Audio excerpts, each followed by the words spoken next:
Vamos a ver la clase de infecciones perinatales. Son varias, así que es bastante larga.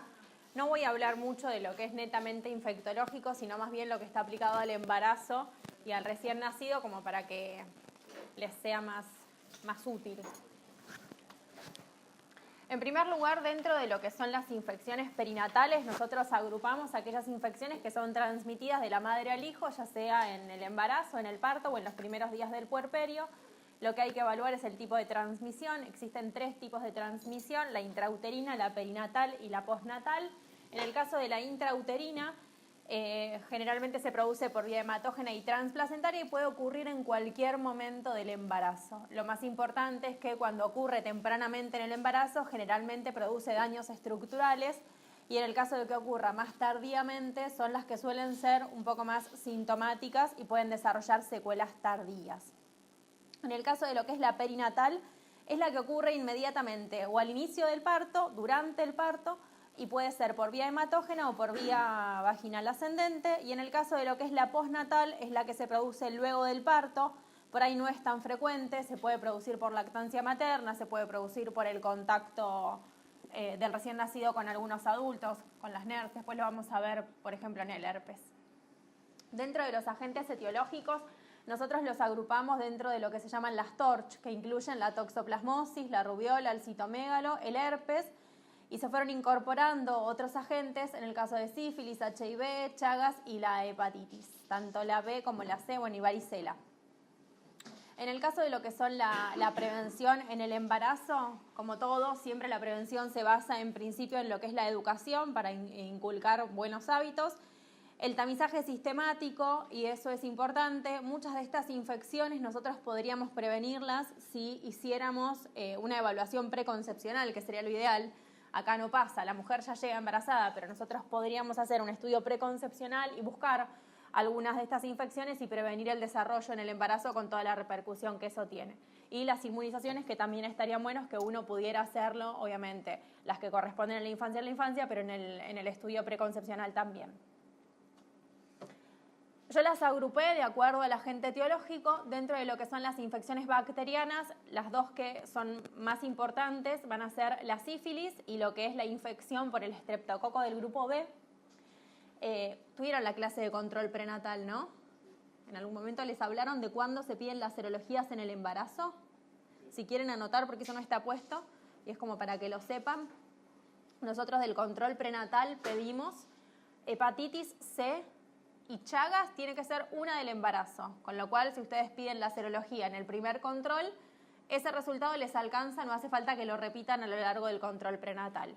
En el caso de lo que es trimestral, se pide la hepatitis B, la toxoplasmosis y el HIV. Y la BDRL debería pedirse en todos los trimestres y tiene que ser siempre al momento del parto, actualizada del último mes. En lo que corresponde a lo que es la toxo, después lo vamos a ver particularmente. Nosotros consideramos que tenemos que tener la toxo G, se pide trimestralmente, y por lo menos tiene que haber una toxo M del embarazo. Después lo vemos. Empezamos con sífilis entonces. Les voy a puntualizar qué es lo que me importa que sepan de sífilis. Esto es un poco lo que es la epidemiología. La realidad es que nosotros estamos viendo mucha sífilis ahora en el embarazo.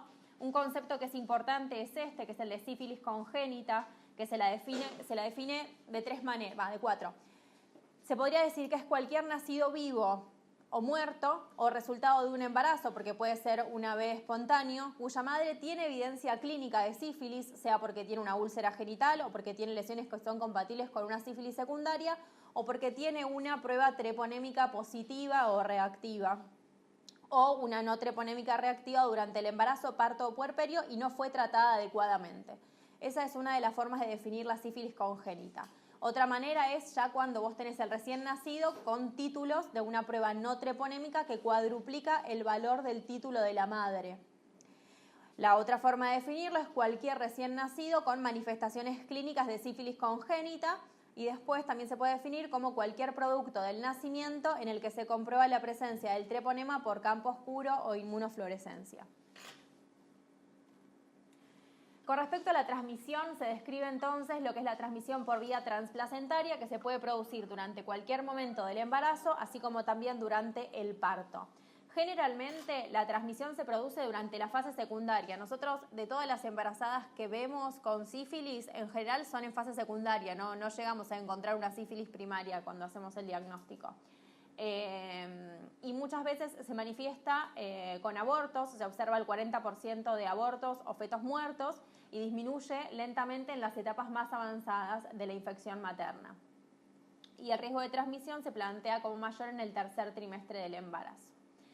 La sífilis materna se va a presentar clínicamente como la sífilis en cualquier adulto con todas las etapas que ustedes ya conocen, ¿sí? La fase primaria, que es la del chancro, la fase secundaria, donde tenemos alta concentración plasmática del treponema, que puede tener entonces las lesiones cutáneas, la rociola sifilítica, los condilomas, el periodo de latencia, donde no tenemos lesiones, y lo que es la fase terciaria, que lo que suelen aparecer son las lesiones como la vasculitis, el compromiso del sistema nervioso central, los gomas sifilíticos.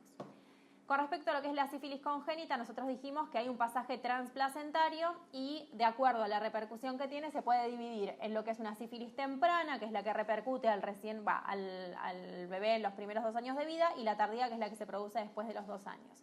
El 50% se presentan asintomáticos y el resto se presentan sintomáticos con lesiones que son de diferentes tipos. Lesiones mucocutáneas. Dentro de las más precoces describen el pénfigo ampollar palmoplantar y las lesiones maculopapulosas. Pueden tener lesiones óseas, puede haber compromiso sistémico y eso se traduce en la hepatoesplenomegalia, un síndrome nefrótico, nefrítico, neumonitis, y también puede haber compromiso del sistema nervioso central. Estas son las de las fotos. Acá tuvimos varios casos de sífilis congénita, tanto en recién nacidos como en fetos muertos, con lesiones de este tipo, más que nada aquellas. Dentro de lo que es el diagnóstico, nosotros sabemos que tenemos diagnóstico directo e indirecto. El directo sería la posibilidad de identificar el treponema, que se hace por microscopía de campo oscuro. La idea es tomar una muestra de las lesiones y observarlas, obviamente que es el diagnóstico de certeza, pero es lo que decíamos siempre en Infecto, que es operador dependiente, con lo cual en general no lo utilizamos. Lo que nosotros usamos son los estudios indirectos, que son las serologías. Les dije entonces que durante el control del embarazo nosotros vamos a pedir BDRL a las embarazadas, ¿sí? Pedimos entonces una en cada trimestre, y lo que sí hace, excepto que venga algún resultado alterado, ¿no? Pero si vienen todas negativas, una en cada trimestre, y tiene que ser la última de 1 mes con respecto al momento en el que se produce el parto. Entonces, la que solicitamos fundamentalmente es la BDRL. Lo que es importante con respecto a estas pruebas no treponémicas es que cuando la prueba no treponémica viene positiva, hay que confirmarla con una prueba treponémica independientemente del título de positividad, ¿sí? ¿Cuáles son entonces las pruebas treponémicas? Las pruebas treponémicas que nosotros usamos para confirmar las usamos fundamentalmente porque estas sí son las que detectan los anticuerpos contra el treponema. Las pruebas no treponémicas son las que tienen un montón de falsos positivos porque son las que detectan anticuerpos anticardiolipina, por eso requieren confirmación. Las pruebas treponémicas, entonces, lo que es importante es que son las que vamos a utilizar para confirmar el diagnóstico, pero nunca para hacer el seguimiento, ¿sí? Porque son las que pueden presentarse con positividad durante toda la vida o un periodo muy prolongado. Eso después lo vamos a ver con qué se hace el seguimiento. Entonces, viene en el control del embarazo una BDRL positiva, independientemente del título, de los DILs que venga, se hace una prueba de confirmación con una prueba treponémica, que lo que solemos utilizar es la FT-ABS, que es la primera que, digamos, de todas las pruebas treponémicas que hay que suele positivizarse. ¿Qué se hace entonces cuando nosotros tenemos la confirmación de la sífilis en el embarazo? Lo primero que tenemos que pensar es que esa paciente hay que tratarla, ¿sí?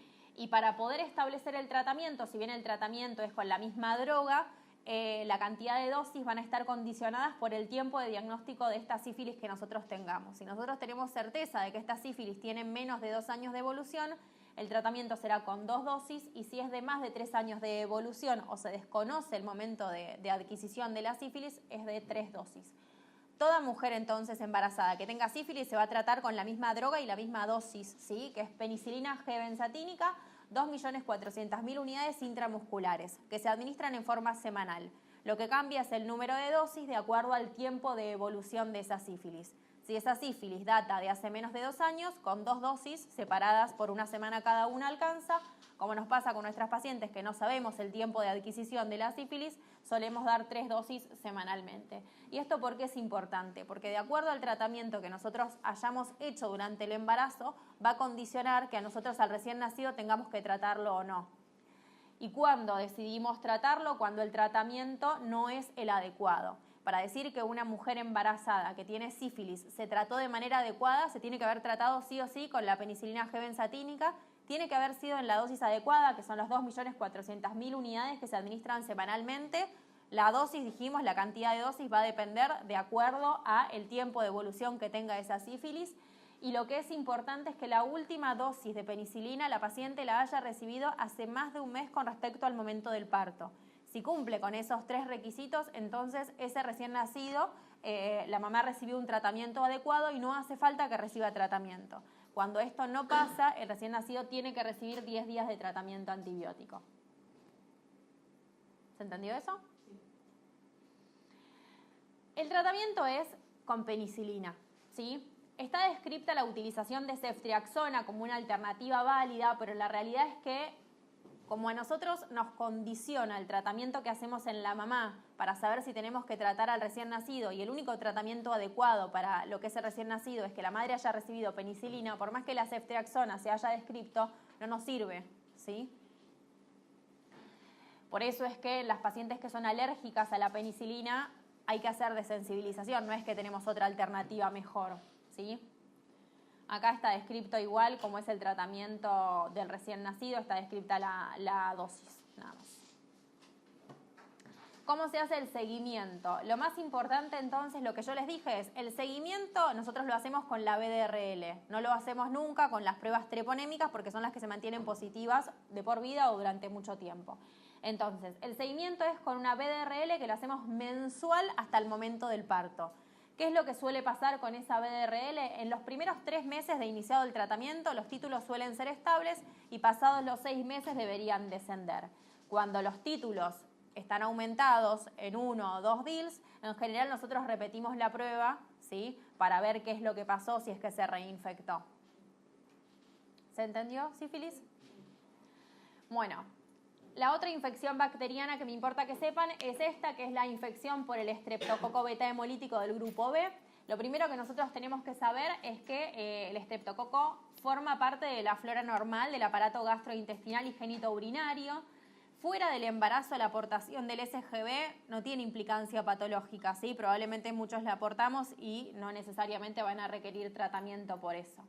Una de las cosas más importantes es que la colonización durante el embarazo es transitoria o intermitente. Y esto está relacionado fundamentalmente con cómo es la colonización en la pareja, ¿sí? Que hace que la mujer siga manteniendo relaciones sexuales con el marido y por eso puede ser que en algunos momentos se detecte y en otros momentos no se detecte. Y en realidad lo más importante de lo que es el estreptococo es que, digamos, es la repercusión que tiene en el recién nacido, ¿sí? Amén de que la embarazada aporte el estreptococo, para el embarazo en sí mismo no tiene ninguna repercusión que ella tenga el estrepto. Nos va a importar para el recién nacido. Entonces, hay ciertas situaciones que son las que aumentan el riesgo de infección neonatal. Como lo van a hacer, el antecedente de haber tenido un hijo anterior con una infección invasiva por el SGB o el estreptococo, la bacteriuria o la infección urinaria durante el embarazo producida por este agente, el antecedente de corioamnionitis o fiebre materna intraparto, la ruptura prematura de membranas de más de 18 horas de evolución antes del nacimiento y el parto prematuro. ¿Cómo se manifiesta clínicamente? Lo único que puede generar repercusión del SGB en el embarazo es que le genere o la bacteriuria sintomática o la infección urinaria, ¿sí? Bueno, o lo que es la corioamnionitis. Después por ahí en el puerperio puede llegar a desencadenar una endometritis, ¿sí? Pero todas estas son infecciones que resuelven con el tratamiento antibiótico y no generan mayores secuelas, ¿sí? Ahora, en el recién nacido, cuando adquiere la infección por el SGB, lo que se contempla es que el 85% de estas infecciones son precoces, ¿sí? Y uno de los principales factores de riesgo para el desarrollo es la ruptura prematura de membranas o, bueno, prolongada, la fiebre intraparto, la corioamnionitis y lo que es el nacimiento prematuro, ¿sí? Es lo que en realidad se presenta habitualmente como una sepsis precoz que se acompaña de un síndrome de dificultad respiratoria. Y después hay infecciones tardías, que son aquellas que se manifiestan después del 7º día, que se adquieren por el pasaje a través del canal de parto. También entonces se puede transmitir en forma horizontal por el contacto con la madre colonizada u otros recién nacidos que tienen la afección, por ejemplo, en neo. Y generalmente se describe como una sepsis fulminante y en el 30% de los pacientes tiene compromiso meningio. Esto es justamente la diferencia entre lo que es la adquisición de una infección temprana o tardía y cuál es la repercusión clínica en el recién nacido de acuerdo al momento de adquisición.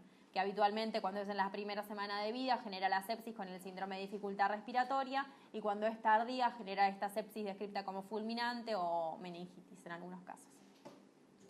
Entonces dijimos, las embarazadas pueden portar durante el embarazo el estreptococo, no generar mayor repercusión clínica, simplemente la portación.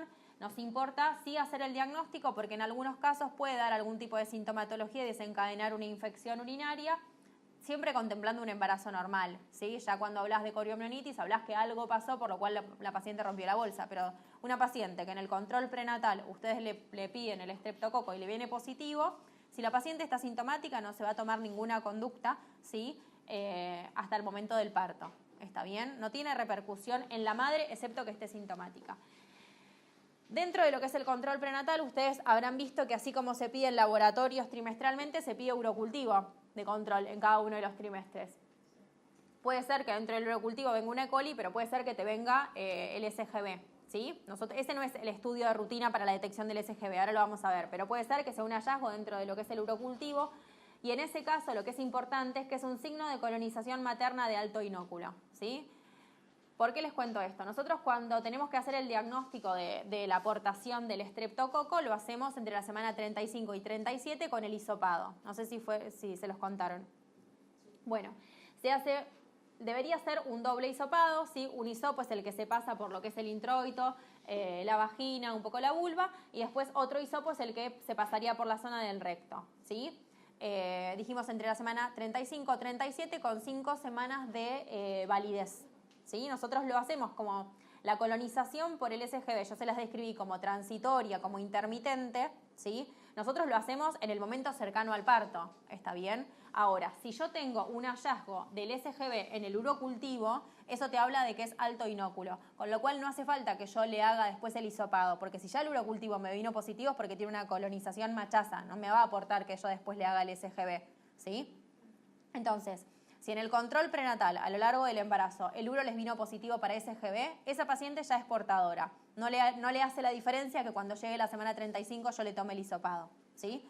Si los urocultivos vinieron negativos, nada, como parte del control prenatal, entre la semana 35 y 37 le hacen el hisopado. Perfecto. Se lo tomaron la semana 35, la paciente llegó a las 41 semanas, ¿sí? Se venció. Hay que hacerlo de vuelta, ¿sí? Justamente por esto que yo les dije, que la colonización es transitoria y es intermitente y puede ser que en un momento me dé negativo porque no estaba y lo vuelvo a tomar y me da positivo, ¿sí? Por eso tiene 5 semanas de validez.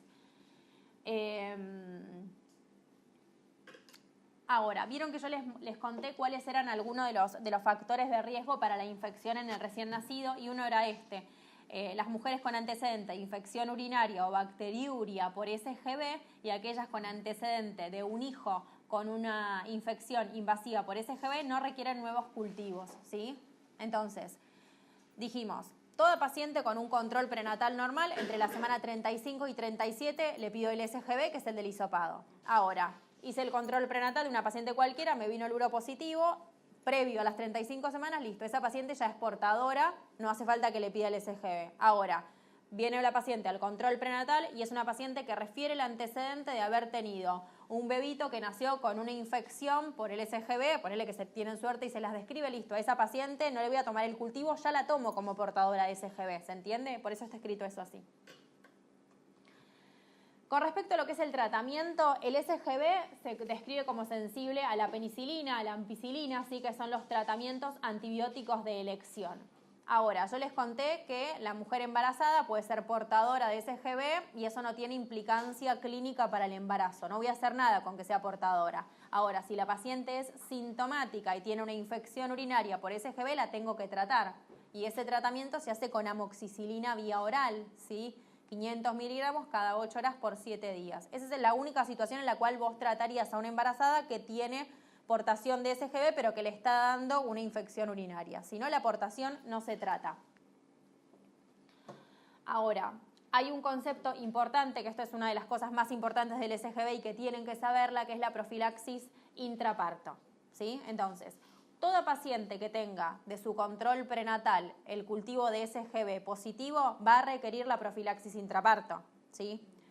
Lo mismo que toda paciente que haya tenido un urocultivo positivo para SGB requiere la profilaxis intraparto, y después todas las pacientes que tengan estos antecedentes, la que haya tenido entonces una ITU o una bacteriuria asintomática por el estreptococo, la paciente que haya tenido el antecedente de un hijo anterior con una infección por SGB, que es la que dijimos no le vuelvo a tomar cultivo, ella me refiere el antecedente, la catalogo como portadora del SGB, va a recibir la profilaxis intraparto. La paciente que esté desarrollando durante su trabajo de parto una corioamnionitis o haga una fiebre intraparto va a recibir entonces la medicación, y aquella paciente que tenga una ruptura prematura de membranas de más de 18 horas previas al nacimiento y que nosotros desconozcamos el estado de su SGB. ¿Sí? Esas pacientes que nunca se hicieron el cultivo y rompieron la bolsa hace 24 horas van a merecer el antibiótico. Los esquemas antibióticos que usamos nosotros son de rutina la ampicilina. Si estamos hablando de ampicilina endovenosa, se va a dar 2 gramos de carga y después se da 1 gramo cada 4 horas hasta el parto, ¿sí? Esa es la dosis adecuada. Ahora, en el caso de que nosotros tengamos, por ejemplo, pacientes que son alérgicas a la ampicilina, nosotros utilizamos clindamicina endovenosa, 900 miligramos cada 8 horas, ¿sí? Esos son los 2 esquemas, o la ampicilina o la clindamicina.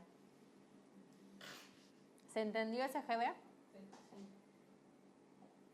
Lo más importante entonces es eso que les dije. Dentro del control prenatal se toma el hisopado entre semana 35-37 a toda embarazada. Si tengo el hallazgo de un urocultivo positivo para SGB, le doy el tratamiento por tener una ITU, pero además la catalogo como portadora.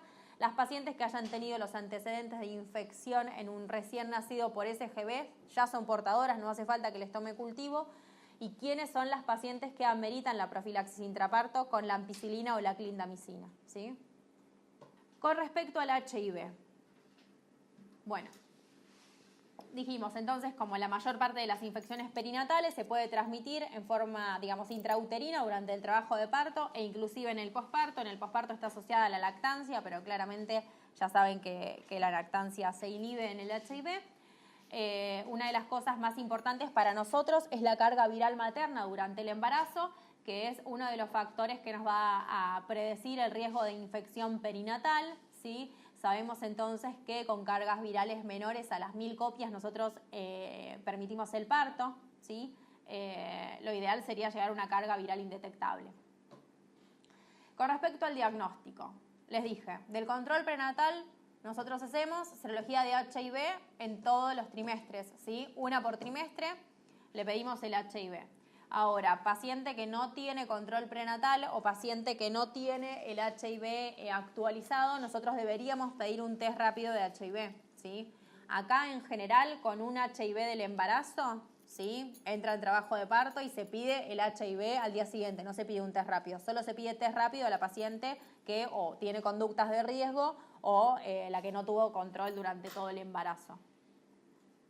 Lo que es más importante de lo que es HIV en el embarazo es esto, que es el protocolo de prevención de la transmisión vertical, ¿sí? Lo ideal sería que todas nuestras pacientes tuviesen el diagnóstico, ¿sí? Y recibieran el tratamiento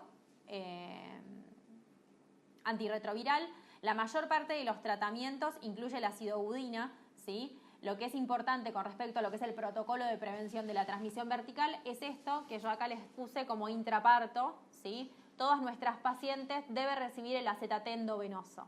Nosotros lo damos entonces 2 miligramos por kilogramo de peso en 1 hora, que es lo que se describe como dosis de carga, ¿sí? Y después 1 miligramo por kilogramo hora hasta el momento del alumbramiento. Y una vez que se produjo el nacimiento, el bebé va a continuar con el acetate en jarabe, ¿sí? ¿Cuáles son las situaciones que nosotros podemos encontrarnos? Puede ser que nosotras tengamos una paciente que esté recibiendo tratamiento, ¿sí? Es una HIV que está diagnosticada previa al embarazo y se embaraza. ¿Qué es lo que deberíamos hacer? La paciente, lo que hay que hacer es, como en muchas cosas, ajustarle la medicación al embarazo. ¿Sí? Hay medicaciones que no se pueden recibir en el embarazo, como el efavirenz o la combinación de idanosina-estaudina. ¿Sí? Lo que es importante siempre es hacer lo que es la carga viral. ¿Sí? Se pide entonces entre las 4 a 8 semanas de lo que es el diagnóstico del embarazo. No suspender el tratamiento en el primer trimestre si por la condición clínica requiere el tratamiento. Todas van a ir entonces con el protocolo de prevención de transmisión, por más que la carga viral sea indetectable, todas van con el AZT, ¿sí? Endovenoso en el momento de lo que es el parto. Las únicas que van a tener un parto entonces son aquellas que tienen una carga viral indetectable, ¿sí? O menor a las 1000 copias, y el recién nacido siempre va a ir entonces con el jarabe. Ahora, nosotros tenemos un trabajo de parto y nuestra paciente llega sin haber recibido nunca la terapia antirretroviral, sea porque nos pasa mucho. Las pacientes que son pacientes de transmisión vertical tienen mucha dificultad para la adherencia al tratamiento, con lo cual suelen discontinuarlo. Esa es una de las cosas por las cuales no reciben tratamiento. Otras es porque el diagnóstico se hace acá, ¿sí? Entonces, en ese caso, lo más importante para que ustedes contemplen es que va a tener que recibir sí o sí lo que es el protocolo de prevención de transmisión vertical, con el AZT, como se los dije, el endovenoso a la madre y después el jarabe al recién nacido. Y ahora vamos a ver lo que es la vía del parto. Con respecto a lo que es la cesárea, ¿sí? La cesárea únicamente tiene beneficios si nosotros tenemos una paciente que no está en trabajo de parto, ¿sí? Y que tiene bolsa íntegra. Y ahora les voy a explicar por qué. En general, las pacientes, por ejemplo, que son HIV, que nosotros programamos, las programamos alrededor de las 38 semanas, ¿sí? Ese es el momento, la edad gestacional en la cual uno suele hacer la cesárea. Ahora, si nosotros tenemos una paciente que está en trabajo de parto y es una paciente que no estuvo recibiendo el tratamiento y que no tenemos CD4 ni carga viral disponible, o sea, estamos en la nada, ¿sí? Entonces, lo que deberían hacer, obviamente le vas a aconsejar la terapia antirretroviral, que la va a iniciar después, porque no la va a iniciar en el momento del parto, ¿está bien? Entonces, lo que se plantea es la cesárea electiva a las 38 semanas de gestación, siempre y cuando no haya roto la bolsa.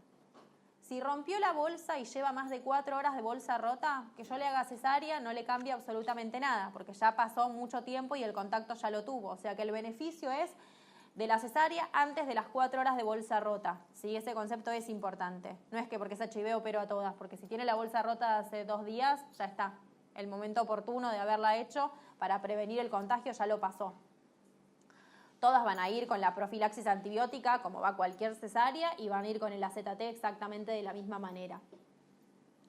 En el caso de las que vienen recibiendo la terapia antirretroviral, tienen buena respuesta, pero la carga viral sigue siendo mayor a las 1000 copias, la realidad es que hay que aconsejar lo que dijimos, la cesárea electiva a las 38 semanas de gestación, recibe la profilaxis para el protocolo de prevención de transmisión vertical, y nada, y lo que hay que contemplar es en qué momento del trabajo de parto estamos, ¿sí? Y si tiene bolsa rota o no tiene bolsa rota. Y esto es básicamente lo mismo. Las pacientes en quienes han elegido cesárea electiva, o sea, ellas programaron su cesárea a las 38 semanas y llegan en trabajo de parto, lo que hay que ver fundamentalmente es qué dilatación tienen y cómo se encuentra la bolsa, ¿sí? Si es un trabajo de parto franco con una carga viral indetectable, ¿sí? Lo ideal, por más que tenga carga viral indetectable, nosotros tratamos de mantener la indemnidad de la bolsa hasta último momento, ¿sí? Pero si tiene una dilatación mayor y lo que hay que contemplar es el tiempo de bolsa rota, ¿sí? Que son las 4 horas que les dije. Con respecto a lo que es la hepatitis, la transmisión se produce en el 90% de los casos en el momento del parto. Eso es lo más importante. Obviamente que el riesgo de que el recién nacido adquiera la infección depende de la infectividad del suero materno, ¿sí? Cuando se detecta, digamos, el antígeno S positivo y tenemos la posibilidad de detectar el antígeno E, el riesgo de transmisión sería mucho más alto. La realidad es que lo que yo les conté es que en el control del embarazo trimestralmente nosotros solo pedimos el anti-S y el S, y también podemos pedir el anticore, pero el E no se pide nunca en el control prenatal.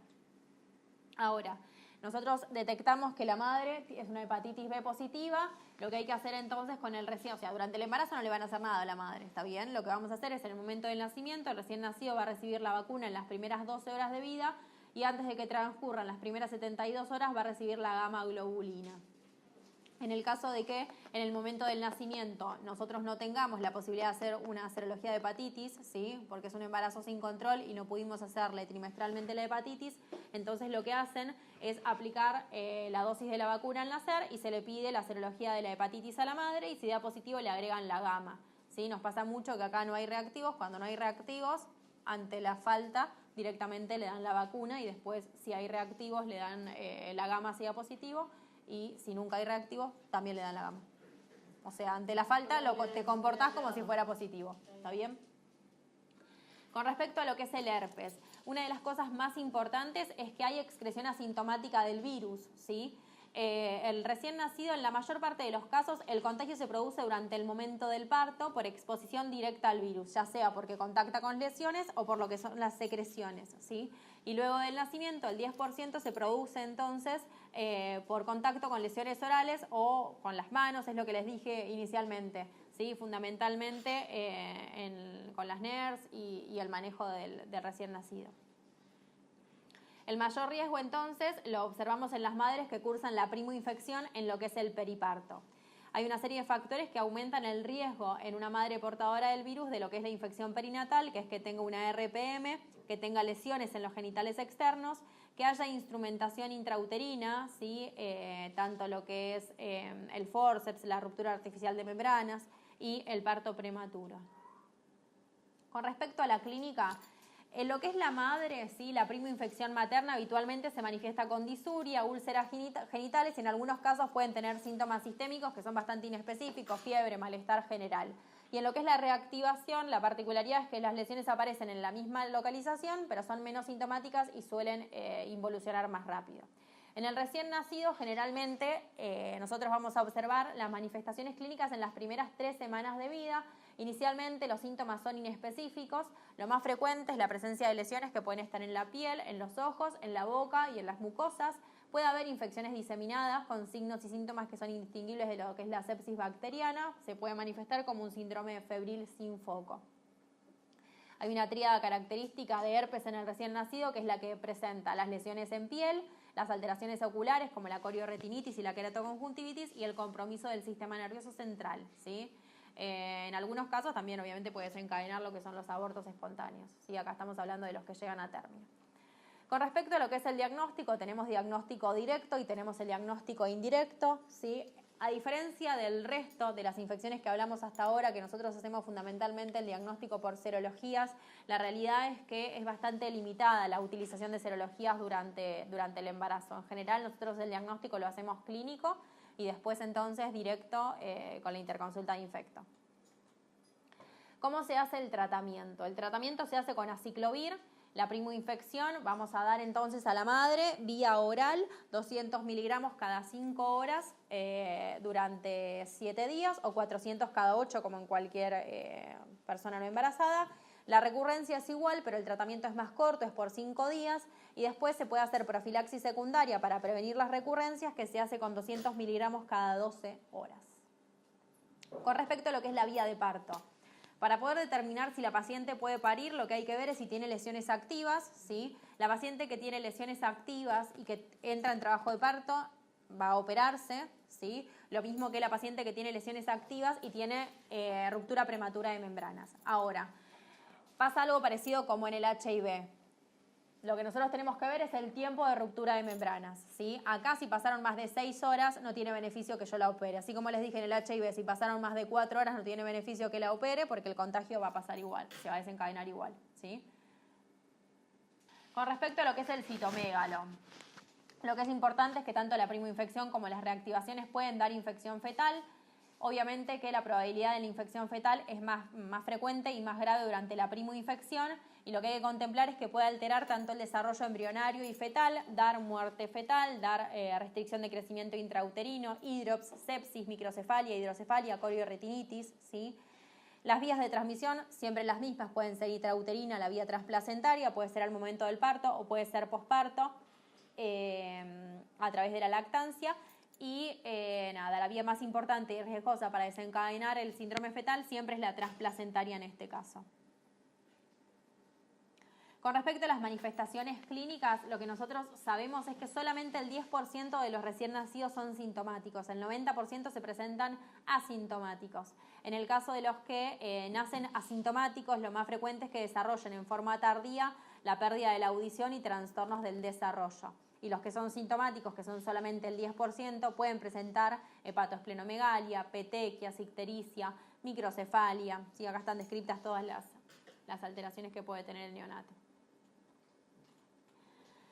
Con respecto a lo que es la rubiola, sabemos que hay riesgo del síndrome de rubiola congénita cuando la viremia materna ocurre luego de los 12 días de la última menstruación, que sería el momento más cercano a la implantación, hasta las 20 semanas de gestación, ¿sí? Después de este periodo, si adquiere la rubiola, en general los recién nacidos son asintomáticos, ¿sí? Y la transmisión se produce justamente por vía transplacentaria en ese momento de la viremia materna. Bueno, el riesgo de la infección fetal y la gravedad de las secuelas están en relación directa con el momento de la gestación en el que se produce la infección. ¿Sí?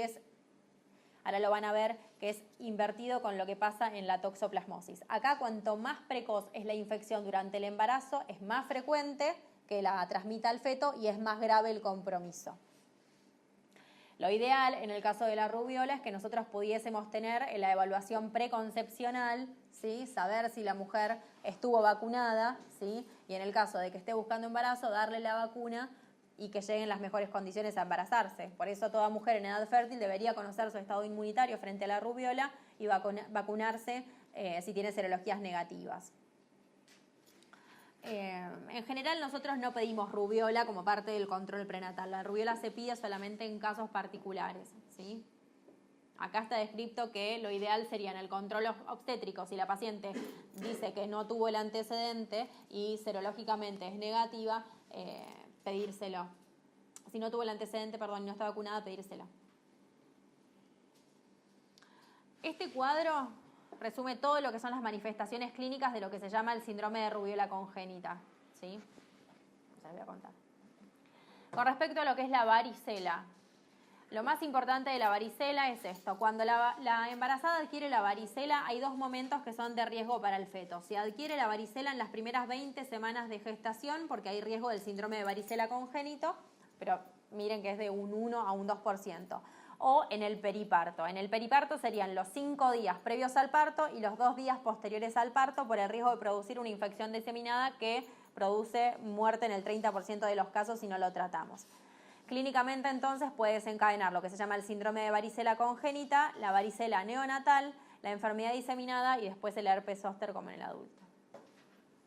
El síndrome de varicela congénita se puede diagnosticar ya sea a partir de la infección materna determinada por la clínica o por la serología, con la presencia de la tríada clínica en el recién nacido, caracterizada por la hipoplasia de las extremidades con escaras cutáneas e hipopigmentación, manifestaciones del sistema nervioso central que incluyen la encefalitis con atrofia cerebral y retraso mental, manifestaciones oculares como la microftalmia, la corioretinitis, la cataratas y atrofias del nervio óptico. Con respecto a lo que es el tratamiento en la embarazada, ya sea con varicela o con herpes zóster, va a recibir aciclovir también, pero en este caso son 800 miligramos que se dan 5 veces por día durante 7 días, ¿sí? En el caso de que sea una varicela complicada, la paciente se va a internar y el tratamiento lo va a recibir por vía endovenosa. El recién nacido siempre entonces se va a tratar con vía endovenosa. Con respecto a lo que es la prevención, lo más importante es esto. Les va a pasar que las embarazadas, muchas tienen hijos, ¿sí? Que no son las primigestas o tienen contactos con chiquitos que tienen lesiones, ¿sí? Tienen alguna exantemática y una de las cosas que ustedes tienen que contemplar es que el chico no tenga varicela. Entonces, lo más importante es contemplar en qué momento del embarazo se produjo ese contacto, ¿sí? En las primeras 20 semanas de gestación, el contacto con un chico que tuvo varicela o que tiene varicela representa una urgencia infectológica, ¿sí? Entonces, lo que nosotros tenemos que hacer es pedirle las serologías, le vamos a pedir entonces la IgG para varicela. Con la confirmación, digamos, de la IgG negativa, entonces a esa paciente que estuvo en contacto en las primeras 20 semanas del embarazo con un chico que tiene varicela, hay que tratarla y le vamos a dar la gamma globulina específica o estándar, ¿sí? generalmente lo ideal sería darlo en las primeras 96 horas de la exposición, ¿sí? Entonces lo importante es, si se produjo en las primeras 20 semanas de gestación, tiene serologías negativas para varicela, o sea, no tuvo varicela, hay que tratarla dentro de las 96 horas de la exposición, del contacto. Vieron que yo les dije que había, este es uno de los escenarios, les dije hay un escenario posible de la varicela que es el contacto en las primeras 20 semanas de gestación y el otro escenario que nos importa es en el periparto, 5 días antes del parto, 2 días posteriores al parto. En ese caso entonces, si vos tenés un recién nacido que la madre tuvo varicela en ese tiempo, hay que tratarlo y se le va a indicar la gamma globulina, ¿sí? Esto es un resumen de lo mismo. Y después nos quedan las parasitarias, ya terminamos. Toxoplasmosis y Chagas. Con respecto a lo que es la toxoplasmosis, ¿sí? El riesgo de la adquisición de la toxoplasmosis congénita depende del momento de la gestación en el que se adquiera la infección. Al revés de lo que les conté en rubiola, en el primer trimestre es menos frecuente, pero las secuelas son más graves y a medida que avanza el embarazo aumenta la posibilidad de que se adquiera la infección fetal, pero disminuye la posibilidad de que tengan defectos graves.